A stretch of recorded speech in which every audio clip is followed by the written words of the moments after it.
Hello, I am author Eileen Schnabel, and we are going to do a few more questions from the Professor Noggin series, The American Revolution.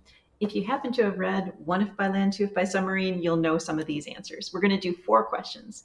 Number 1, when did the American Revolution begin? 1765, 1775, or 1783? Answer, 1775.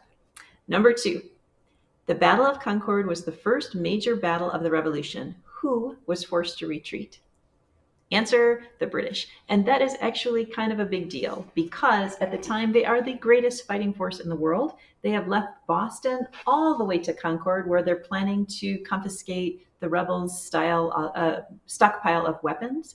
But the rebels actually stand up to them at a famous bridge, and the British are forced to retreat, to flee, really, all the way back to Boston. They're under gunfire much of the way. It was quite a rout and was the beginning, really, of the American Revolution. So a pretty big deal.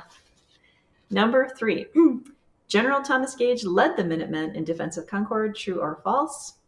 And that would be false. General Thomas Gage was the British general who you would have met in One If by Land, Two If by Submarine. And lastly, the first exchange of gunfire occurred at Lexington, where British troops fought Minutemen.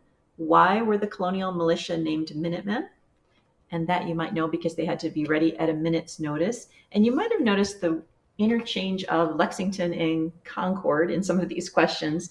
Technically, the first official battle, is Concord, but there was an exchange of gunfire at Lexington. So the British left Boston, they go through Lexington and keep pressing on to Concord before the battle starts, and then they rush back. But the first actual exchange of gunfire is here at Lexington. Anyway, I hope you learned a little bit of history, or maybe you knew all those answers, and wishing you a great day.